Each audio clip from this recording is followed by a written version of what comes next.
boa noite. Com a estabilização do preço do Bitcoin, seria um exagero pensar na morte desse mercado? O que poderia continuar a movimentá-lo? E isso é algo interessante. Já que a gente falou sobre super ciclo, né, uma alta muito grande que pode vir, o que viria depois de um momento em que o Bitcoin, hoje, ele acaba de ultrapassar, né, durante essa semana, a prata em valor de mercado? Então, eu queria que você comentasse um pouco disso, tipo, que tipo de ativo o Bitcoin está se tornando agora, né? O que significa ele passar um ativo como a prata em valor de mercado? Absurdo. E se uma hora, tipo assim, onde isso pode parar? Vai buscar o ouro e depois do ouro, uma hora isso daí pode estabilizar. Que cenário que você vê isso se estabilizando, se você vê isso se estabilizando, e o que aconteceria com o mercado sem ter aí um Bitcoin crescendo infinitamente? Cara, tem um site, eu não te mandei ele aí, mas se você jogar no Google vai ser o primeiro resultado, que é Infinity Market Cap, que ele mostra vários esse dados on-chain, ranking né? aí. Do quê? Vários dados on-chain? Não, ele compara empresas, metais preciosos e cripto, Esse em aqui? termos de valor de mercado. É um que tem o símbolo do infinito aí. Puder colocar na tela pra gente, o Onyx. Boa. E isso aí. Aqui a gente tem, ativo com o maior valor de mercado do mundo, o ouro, né, tá ali com 17 trilhões de dólares de valor de mercado. Se você for descendo o Bitcoin, eu acho que ele tá na 10ª... não, já subiu, tá na 7ª posição. Ô, louco! Com 1,8 trilhão de dólares de valor de mercado. Ele poderia se multiplicar aí por mais ou menos umas 10 vezes só para poder alcançar o ouro, né? Inclusive... O ouro a gente tá com 17, né, aqui em cima. Isso, Boa. exatamente. Então, subiu pra caramba, inclusive, né? Eu gravei, a última vez que eu fiz essa comparação num vídeo aqui no canal da Mercúrios, faz alguns meses, e eu tinha falado, olha, para chegar no valor do ouro, o Bitcoin pode se multiplicar aí umas 16, 17 vezes. Agora tá uma multiplicação de 10 vezes, né? Pra vocês verem como que o Bitcoin cresceu aí em pouquíssimo tempo. Mas eu acho que o Bitcoin, ele se consolidando no sentido de, possivelmente, ao longo dos próximos anos, ele deixar de ser uma reserva de valor em formação e virar, de fato, uma reserva de valor, né? Então, a prata, eu acho que se você descer aqui um pouco mais, nós teremos aqui, ó, prata em 10º lugar, então... Tadinha. Vou deixar assim só pra gente ver coisas que o Bitcoin é maior, né? Então, já é maior do que a Meta, já é maior do que o valor de mercado dos ETFs da Vanguard, né, ali somados. Você é maior que a Tesla, Prata, cara. Tesla. Então, são só as cinco Big Techs ali em cima que são maiores do que o Bitcoin. Com a Nvidia, inclusive, impressionantemente, sendo a maior delas. Mas é isso, né? Então agora o Bitcoin ele vale 10% do valor de mercado do ouro, o que, se você falasse isso em 2017, seria uma maluquice absurda, seria internado. Mas é o que está acontecendo, já ultrapassou a prata, que seria o segundo metal ali precioso nesse ranking ali de metais sendo considerados reserva de valor. E basicamente hoje o que impede o Bitcoin, na minha visão, de ser considerado uma reserva de valor é a correlação que ele tem muito grande com a entrada de liquidez no mercado, né? Então, em um cenário de crash, ou de quebra, né, digamos assim, de falta de liquidez, de depressão econômica, o histórico nos mostra que o Bitcoin ele provavelmente teria uma chance maior, né, uma chance maior de cair do que de subir frente a essa questão, né? É mais óbvio, né? Vai depender também da definição que cada pessoa usa para reserva de valor, né? Mas é dessa maneira que eu vejo hoje. Porém, ele tende a ir se consolidando com isso aos poucos. E é um sinal, inclusive, interessante caso os Estados Unidos, de fato, criem a reserva estratégica de bitcoins que eles anunciaram, né? Então, o Trump, na verdade, anunciou isso durante a campanha. A Cynthia Lummis, que é a candidata... ou melhor, a senadora do Partido Republicano fez um projeto relacionado a isso, né, o Bitcoin Act, que prevê a compra de bitcoins ao longo dos próximos 5 anos. A partir do momento que o projeto for aprovado, o governo dos Estados Unidos compraria 200 mil bitcoins por ano durante 5 anos. Né? Então, assim, é por isso que eu falo, né, quando eu falo para vocês que, olha, aquele negócio de halving, na minha visão, não é a questão mais importante do ciclo, é por conta desse tipo de fator que pode acabar surgindo no meio do caminho, para bem ou para mal, né? Cara, você falou 200 mil por ano? 200 mil. A gente tá falando de 1 milhão? 1 milhão ao longo de 5 anos. A gente tá falando de... A maior carteira depois de Satoshi Nakamoto, se tornaria. O Bitcoin tem 21 milhões de unidades a serem mineradas no total. Agora vai estar ali mais ou menos uns 20 milhões e não muda tão rapidamente agora, né? Então seria 5% do mundo. Isso. E logo abaixo viria o Léo, né?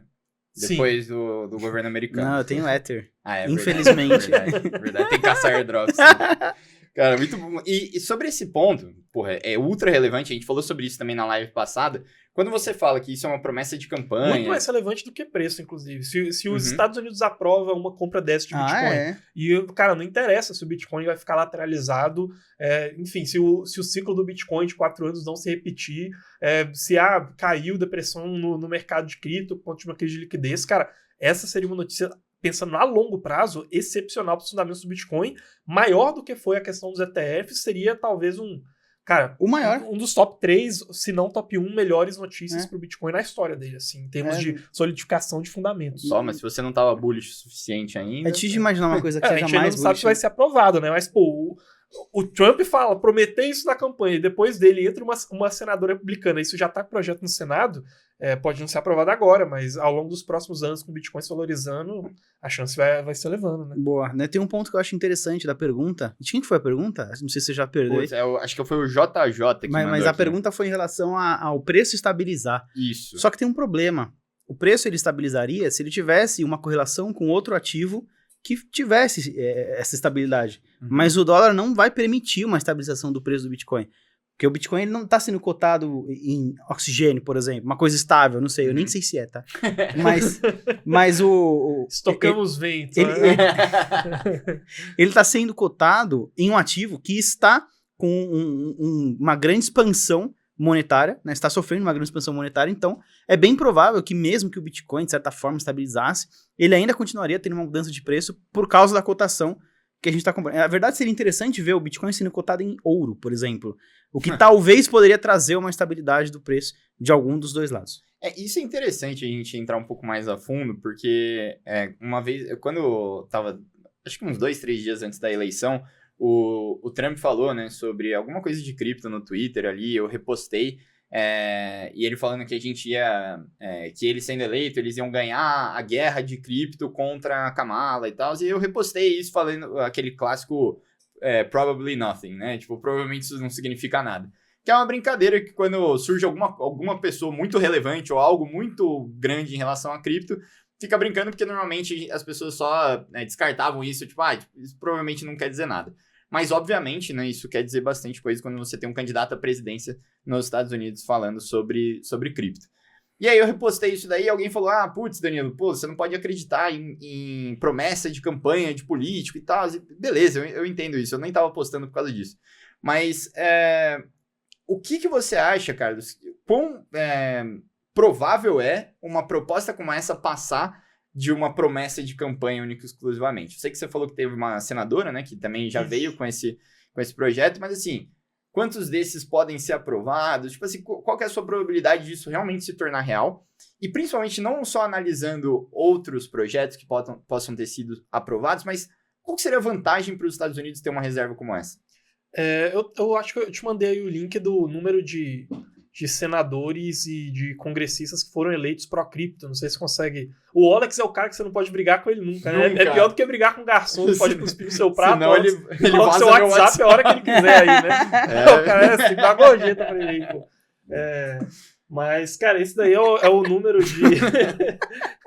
é o número de eleitos nesse último ciclo eleitoral para a Câmara dos Deputados americana e para o Senado americano. Por que tá em live? É porque isso aí era atualizado enquanto estavam saindo os resultados. Tá, mas agora já estabilizou. Agora já estabilizou. A gente tem, em verde, o número de candidatos que são pró-cripto, que foram eleitos, e em vermelho, candidatos que têm um histórico anti-cripto, né? Então, no Senado, por exemplo, entraria uma Elizabeth Warren, que é uma das que fez a maior jornada anti-cripto, e... na parte verde, eu não sei se a Cynthia Lummis entraria agora, porque eu acho que ela já estava eleita, né? Então ela não participou desse atual ciclo eleitoral, se eu não me engano. E na Câmara dos Deputados, a gente também vai ter essa dinâmica, sendo que em verde a gente conta principalmente aqueles candidatos que receberam doações do lobby pró-cripto nos Estados Unidos. Então, principalmente empresas aí, a gente poderia contabilizar a 16Z, a Coinbase, a Missary. A Ripple, por exemplo, fez uma grande parte desse lobby aí, enorme. Uma das 3 maiores, se eu não me engano, é Coinbase, 16Z e Ripple, que fizeram essas doações. Então, é muito provável que nós tenhamos leis favoráveis ao mercado de cripto sendo aprovadas. essa questão da compra da reserva estratégica de bitcoins, eu só não diria que, certamente será aprovado, porque o negócio custa caro. Então, assim, você precisa abrir orçamento para fazer isso, e tem se falado ali, possivelmente, tentar trazer uma maior eficiência de gastos governamentais no governo do Trump, né? Por mais que, por enquanto, isso fique mais na palavra, porque o pessoal contabiliza assim, você está falando que você quer tornar os gastos mais eficientes, mas você está falando de cortar impostos também, então parece que a conta não está fechando e vai ficar mais deficitário. Enfim, se não fosse essa questão de você gastar muito dinheiro, evidentemente, para fazer todas essas compras de Bitcoin, ainda mais com o Bitcoin subindo dessa maneira tão expressiva ao longo dos últimos meses, ao longo dos últimos anos, eu diria que, não, com certeza vai ser aprovado. Se não for, eu ainda assim acho que talvez seja uma questão de tempo aí, né? A gente viu isso sendo falado nos Estados Unidos. Quantos ciclos eleitorais demoraria para a gente não ver talvez algum outro país fazendo isso? Um país mais relevante do que El Salvador, menos do que os Estados Unidos, mas que ainda assim já ajuda, né? Então, eu acho que ainda assim é uma questão de tempo. Só o fato disso estar sendo falado, disso estar sendo proposto, é um ganho muito grande de fundamentos. E caso isso não seja aprovada, outras medidas favoráveis ao mercado de cripto certamente serão aprovadas. A vantagem em termos de reserva estratégica é trazer uma solidez maior para as finanças do governo americano a longo prazo, né? Ou então você poder ter uma bazuca apontada para o mercado e poder exercer mais influência dentro desse mercado também. E você comentou na live passada, e eu achei muito legal, você falando como o mercado de cripto pode reforçar a soberania do dólar.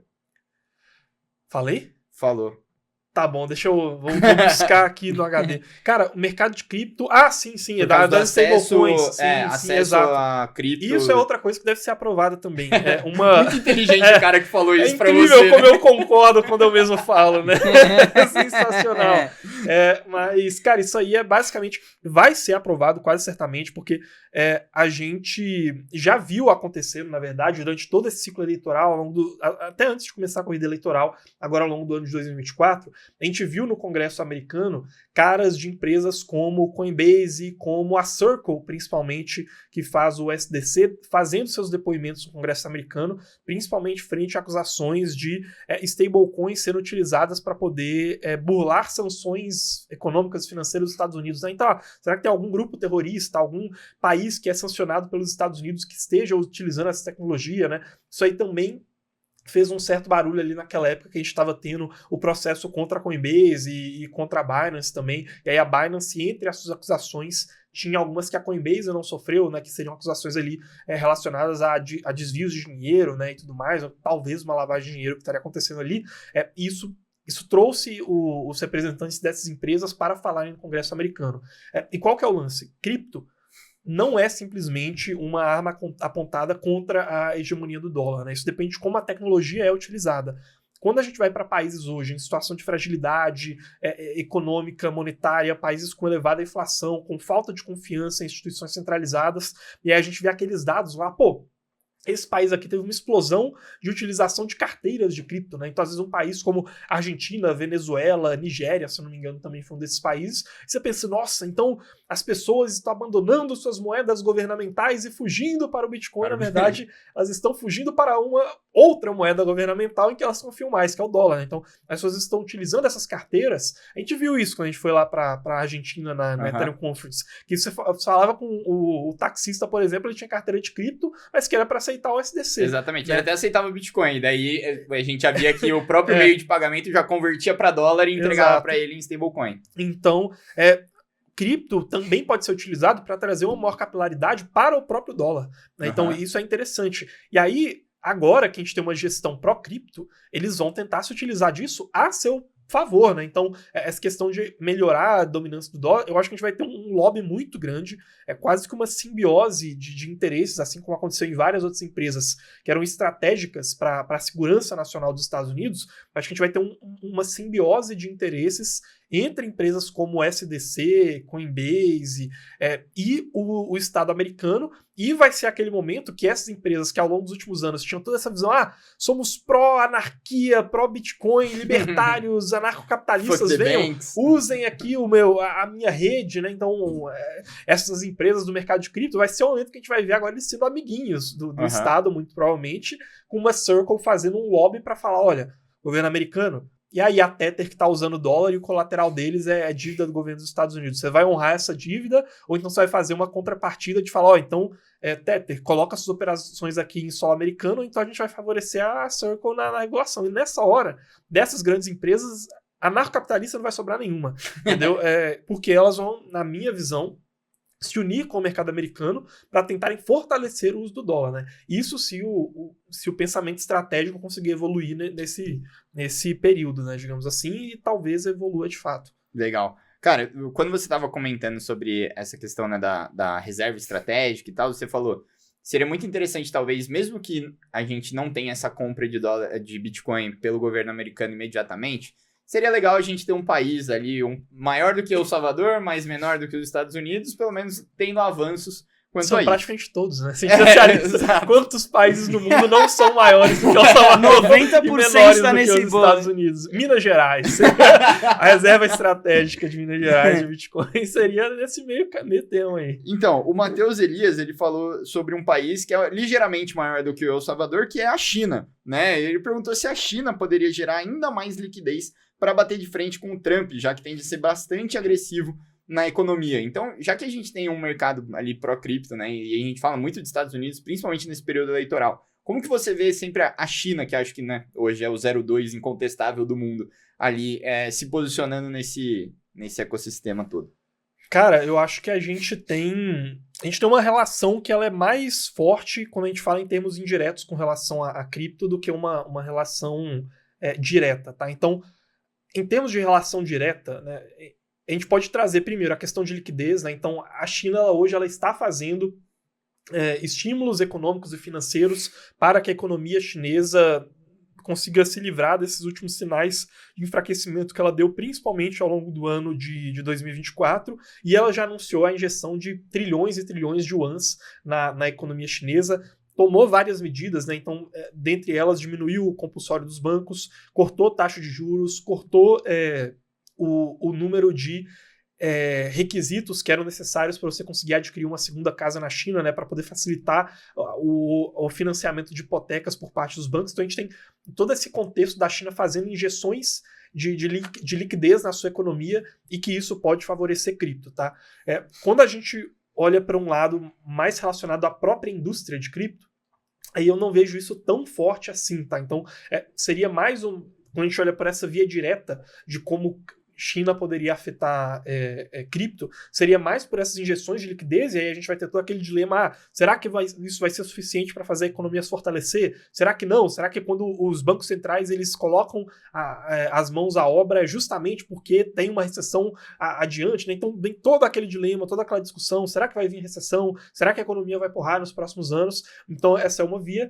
E a outra via nesse caminho mais direto seria um financiamento de cripto nesse sentido de se tornar um setor para a segurança nacional, né, que talvez seja um caminho que os Estados Unidos percorra, tá? Então, nesse sentido, a China ela não estaria tão presente. Agora, tem uma via indireta, né, que é toda a luta do campo de batalha industrial entre China e Estados Unidos, que vai acabar afetando o cripto também. Principalmente quando a gente fala, por exemplo, de setores como criptos de inteligência artificial, né, que vão estar todas relacionadas à questão da indústria de semicondutores, né? Então, a gente tem toda uma cadeia hoje que existe globalmente para a confecção de semicondutores, para que esses semicondutores sejam, no final das contas, fabricados, distribuídos e tudo mais. A subida da NVIDIA, por exemplo, que é a principal empresa hoje do mundo, na verdade, que faz o design desses semicondutores, foi talvez o principal fator por detrás da valorização das criptos de inteligência artificial. Tá? E aí eu acho que nessa guerra industrial, digamos assim, a China está intrinsecamente relacionada com esse jogo em especial, de tentar alcançar os Estados Unidos com alguma empresa que faça o design de semicondutores, consiga bater de frente com a NVIDIA, de também conseguir bater de frente com Taiwan, quando a gente fala da TSMC, que é a principal fabricante de semicondutores, de tentar bater de frente com a ASML, que é a empresa europeia que faz a fabricação das máquinas que fazem os semicondutores. Então, assim, são vários campos diferentes que a gente vai ver a China entrando nessa dinâmica, e aí eu acho que é principalmente o setor de inteligência artificial, tá? Eu acho que, assim, um dos principais campos, talvez o principal campo que a gente tem hoje, é a China ainda atrás dos Estados Unidos em termos industriais, que isso é política direta, que está acontecendo diante dos nossos olhos, que vai ser extremamente impactante, são os semicondutores, e que são ali, cara, talvez top 3 setores de cripto que mais se valorizaram, e como eu disse, isso está muito mais relacionado a uma subida da Nvidia, que é a empresa que é a joia da coroa dos Estados Unidos, quando a gente fala desse setor hoje, do que porque as criptos de inteligência artificial estão sendo muito utilizadas. O cara vai lá e entra e, pô, será que eu entro no ChatGPT ou será que eu logo com a minha carteira na Solana para poder utilizar uma cripto de inteligência artificial? Óbvio que não, né? É muito mais uma questão especulativa. Então, assim, eu acho que essa é uma via onde mais diretamente a China impactaria o mercado, se a gente falar de um setor específico de cripto, tá? Que essas políticas industriais, elas serão um dos fatores fundamentais quando a gente fala dessa especulação em torno da valorização de empresas como Nvidia, Intel, a SML, que são essas empresas que acabaram puxando todo esse setor de inteligência artificial. Igual eu falei, assim, acho que junto com RWA e memecoins, inteligência artificial provavelmente fica no top 3 aí, setores que mais se valorizaram nos últimos meses. Gostou desse corte aqui? Então clica no primeiro link aqui na descrição para a nossa live exclusiva com as 10 previsões para o mercado cripto em 2025. Live da Bola de Cristal, dia 24 de novembro, às 3 da tarde, totalmente gratuito. É só clicar no primeiro link da descrição agora e marcar o seu lembrete para você ser ativado pelo YouTube quando a live começar. E eu te espero lá. Valeu!